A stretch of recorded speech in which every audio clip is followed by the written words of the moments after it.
Hey, this is Rodney with the Rod Shop. No. Hey, this is Rodney with the Rod Shop, and in this video we're going to be changing out a fuel pump on the 2013 Subaru Outback with the 2.5. Fun. I'm not going to bore you with a lot of talk, so all that's needed to do is pull out the back seat, which on the 2013 is fairly simple. Some of the seats have catches, bolts. This one just kind of pulls up and snaps out. So you pull the seat, then access the fuel pump there. You'll see in the video there's just some nuts to take off, a retaining plate, release the fuel lines, and do your swap. I would recommend using some type of a bucket or something inside the car so you don't get gas on the carpet or anything else that's in there, so it doesn't retain the gas smell.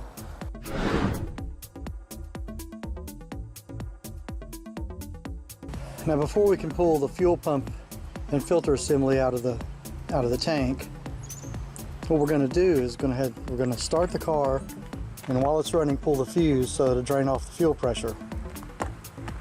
So we need to remove if you're looking at your engine compartment, it's the fuse and relay panel, junction box.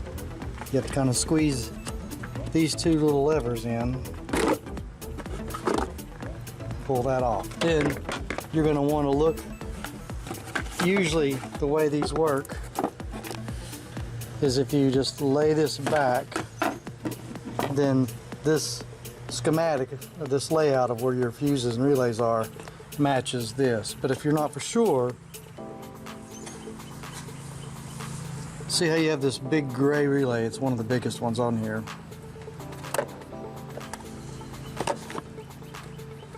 According, that's the wipe relay, and it's the big one right there. Then what you're going to do, since I've got two blue relays up there, look down here and I've got two relays there, so that kind of maps out. So then I look over here and I see that the fuel pump relay, which is 20 amp, is kind of on its own right here. So this is the relay for the fuel pump. So the procedure is we're going to start it, and while it's running, pull the fuse and let it run all the gas out of all the pressure off of it.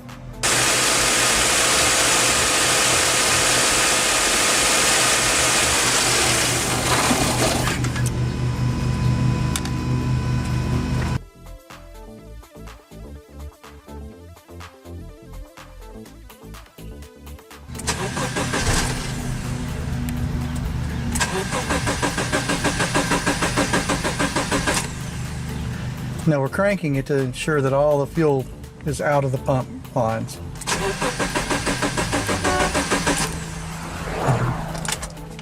The pressure should be gone.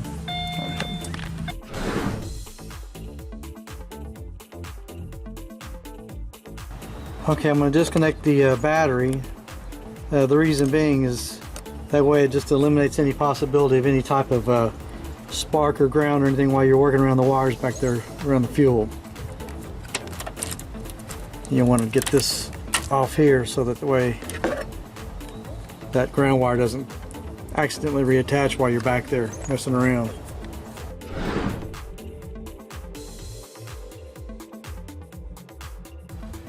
Okay, now the next thing I'm going to do is take out the seat. Some of these seats are going to have, you're going to have to pull the seat up a little bit, and you'll have a bolt or you'll have a push down lever. This, on a 2013 Outback, all you do is just grab hold, you gotta feel around. I don't know if I can feel, you can see that little, do that. You can just see where the metal goes in the little catch. All you do is just pull up.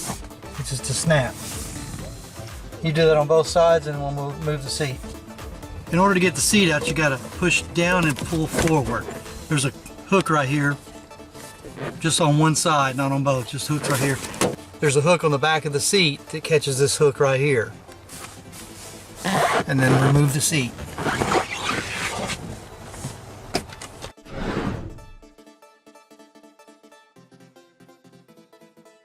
You'll notice you got two plates. If you're confused on which one the fuel pump is, it's the side that the gas tank's on. So if your fuel tank, if you put your fuel in your car when you fill it up, is on the passenger side, then this is it. If you're in another country, it'd probably be over on that side.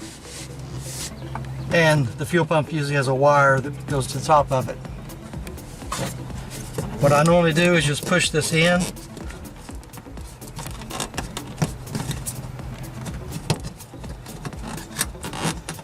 And then we'll remove these screws and take this plate and just lay it back.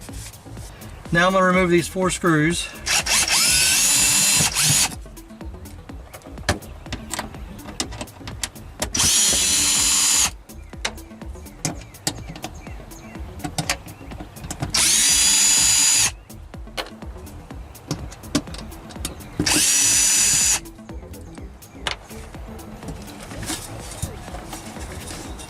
Try to be careful with the gasket.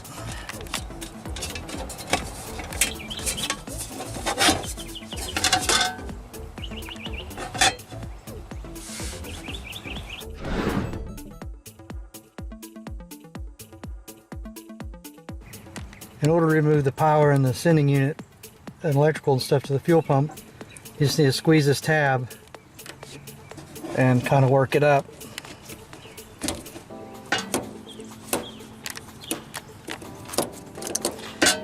The wire's got a clip onto this right here. We'll have to get that free. And then we'll have to get these lines free. There's several different kinds. Some you have to put a tool in to kind of release it. These actually have squeeze-in tabs right here to release the line. Before you start releasing this fuel line and getting gas all over everything, I would go ahead and take all these nuts off. Don't release it, and you can, or leave it finger tight.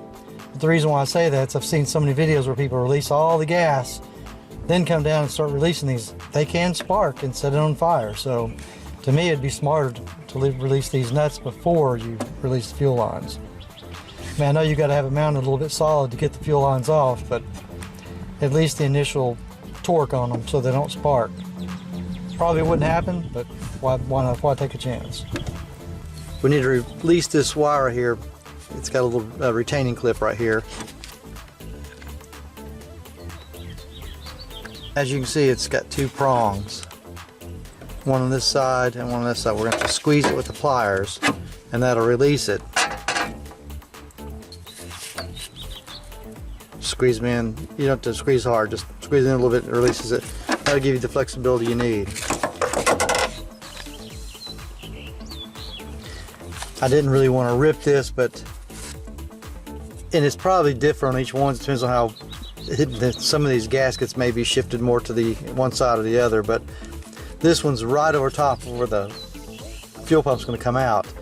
What's going to happen is gas is going to get on it, and it's going to sting. Foam is real bad about retaining the gas smell, and I really don't want to get gas on it, so I'm just going to peel it back. I've ripped this one little corner here, which is not going to hurt anything because it's going to seal right here, but we're just going to peel it back, put it underneath this plate, and maybe put some plastic over it or something. But the next step here is to blow all this dirt and everything off, and then wipe it down because we don't want to get any debris or dirt to fall down into the gas tank.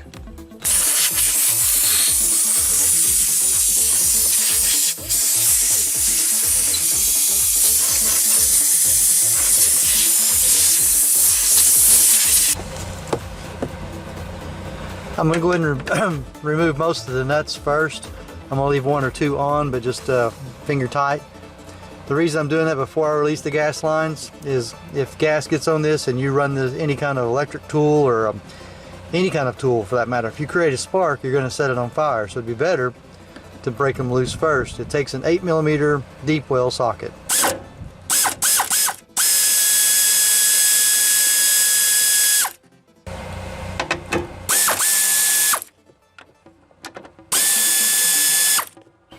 And as you can see, I just used some mechanics wire.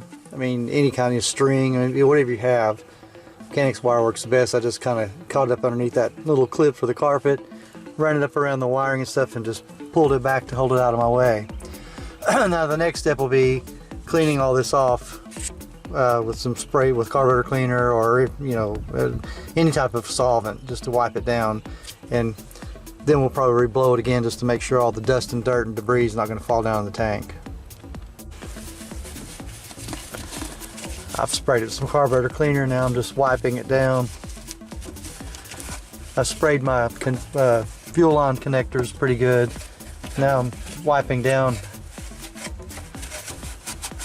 the hold down plate.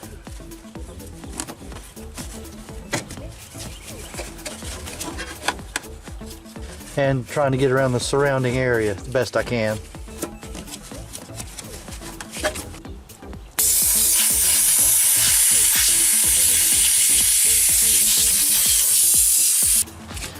Okay, these come loose by squeezing the connectors. Some of these require a tool that you have to slip into it to release it. Some of them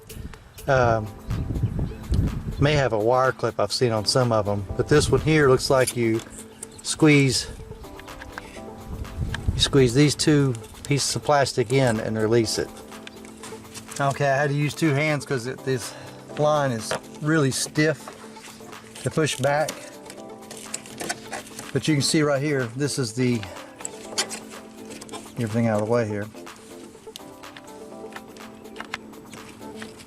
You just squeeze and it pulls those two catches, those two barbs, in off those little slots in the line there.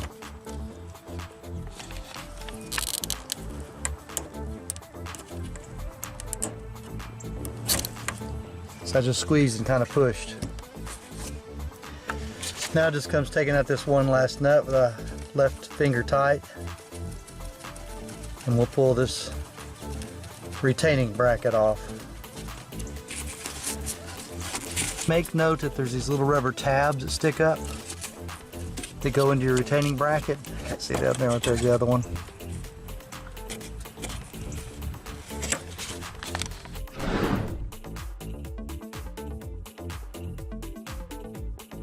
I took my last nut off of my fingers, and this bracket was not coming out because for some reason on this one the tank is shifted a little bit further back and this bracket was banging into this, so I had to use my pliers and bend the metal up just a little bit. Try not to distort it too much because this gasket still has to seal back on it, but that was the only way I could get this plate loose.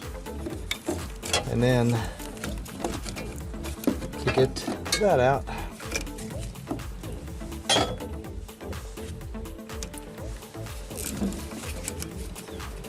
fuel pump just wants to come out on its own. It's trying to float.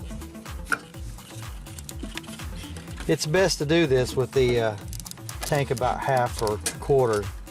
This tank's a little bit more full than that. That's going to snag on the rubber gasket. If that's the case, you may have to pull the gasket up with it, if it'll come up, and it's not.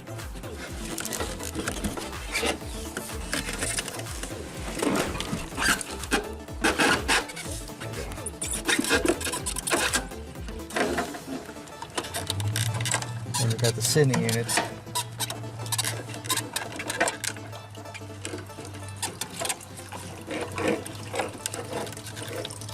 Probably best to let the gas pour out of it.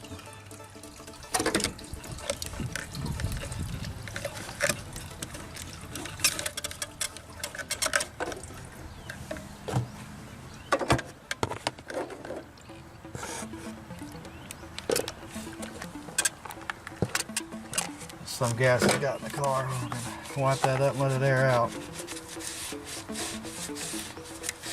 But if you try your best not to get gas on this foam gasket, or it'll retain that smell forever.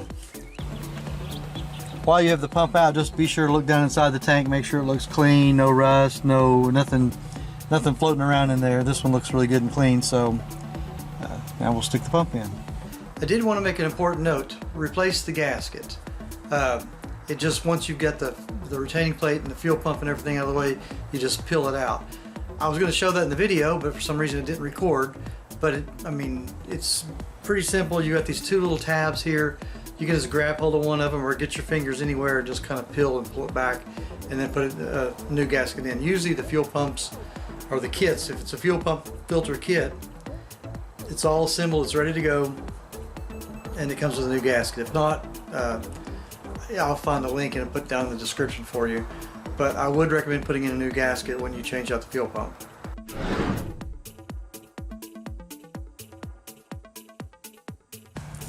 I'm in at the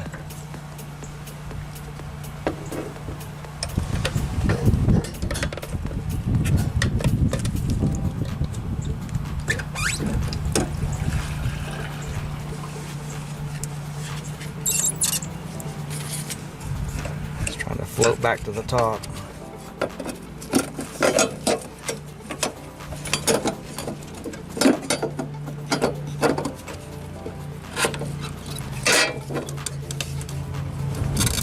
There's a little piece of plastic right here on the pump and a little notch in the bracket that kind of helps you line it up. And this thing's wanting to float, that's because it's got more gas than it probably should in it to change out the pump, but sometimes you don't have a choice. It's wherever it goes out at.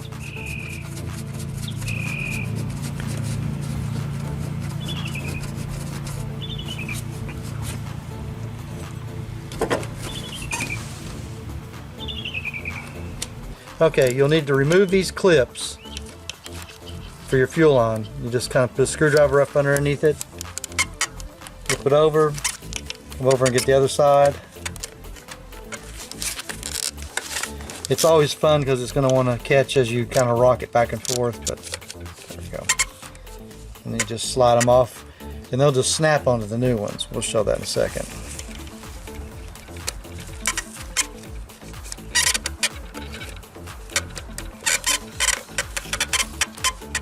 Okay, now you just slide the new ones on.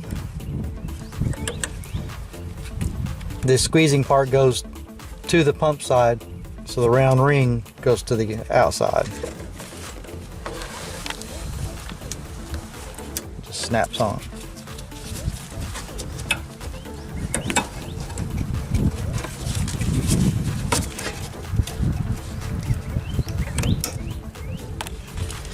Now we'll tighten down all the bolts and then snap our lines on. I'll have to straighten this up a little bit. Not everyone's probably going to do this. Either the tank just happened to be shifted wrong, but if you do run into it, try just to bend it minimal. Okay, when you go back with this bracket, you don't use a cordless drill or a air ratchet or anything like that, or power ratchet. Just do it by hand. They don't have to be super tight. It probably has a torque spec. My guess it'd be probably like a 70 or 80 inch-pounds, but just put a ratchet on it, snug it, and then go over to the opposing one. And just like with a tire on a car, you just kind of do a star pattern or a cross pattern to torque it down evenly.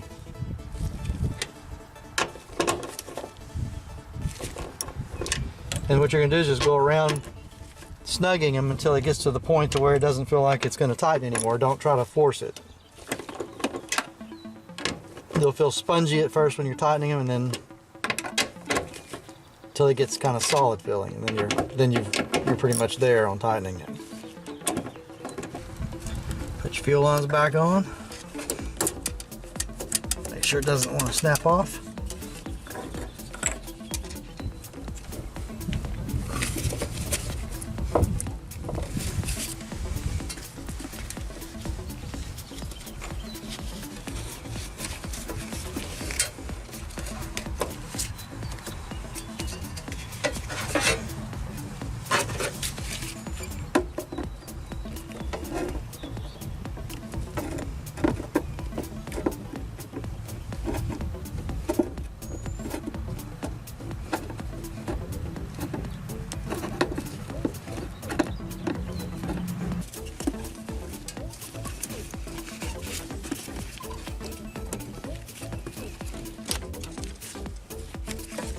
Connector back on, then leave it where it is, because when we hook the battery back up and turn the key on, we got to make sure we're not spraying gas everywhere.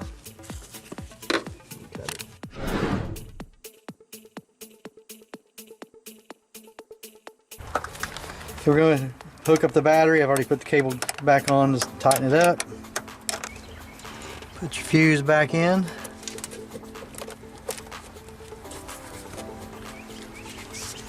And then it'll be turn the key and see if it blows up. And here's the moment of truth. We're going to turn the key on.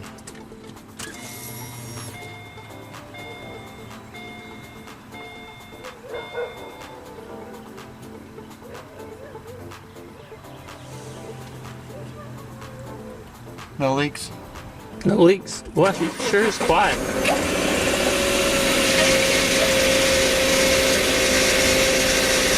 It is quiet.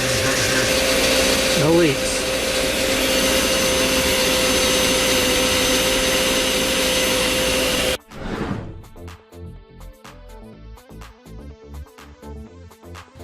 Make sure your gasket's back flat and where the holes line up the best you can.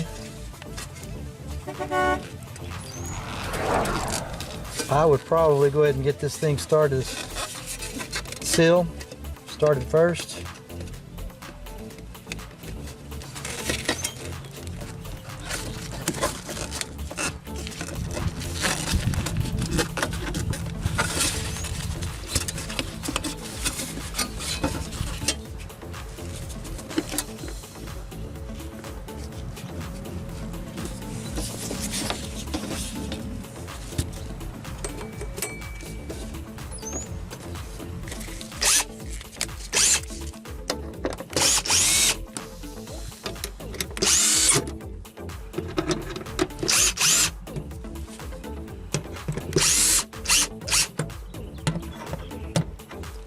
Probably best to go back over these with a hand screwdriver.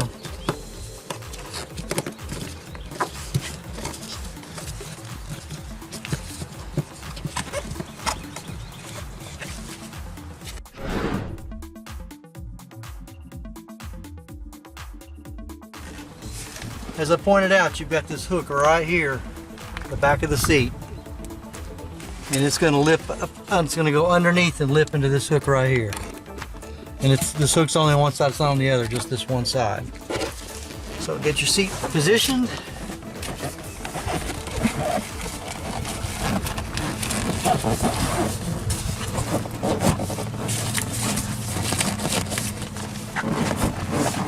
Kind of slide it in.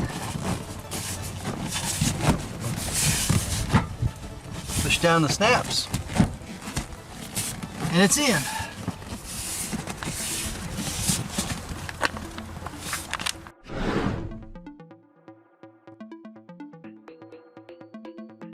So I hope you found the video helpful on changing out the fuel pump on a 2013 Subaru Outback. If so, be sure to like and subscribe, and tell me what you think. Tell me your experience of what you run into changing a fuel pump. You may encounter something different. I have noticed because I watched other videos, some of these fuel lines where they connect, some of them I've seen like a spring clip on them, some I've seen where you have to use a release tool. This one is a squeeze and push. But tell me what you run into, and you know, I'm always open for any type of suggestions or tips on something to make it faster and easier. And I'll be sure to pass that along and share it. So if you did find this video helpful on how to change out the fuel pump on a 2013 Outback, or in that year range for you, be sure to support my channel by liking and subscribing, and always check back because I'm always working on something interesting. See you in the next one.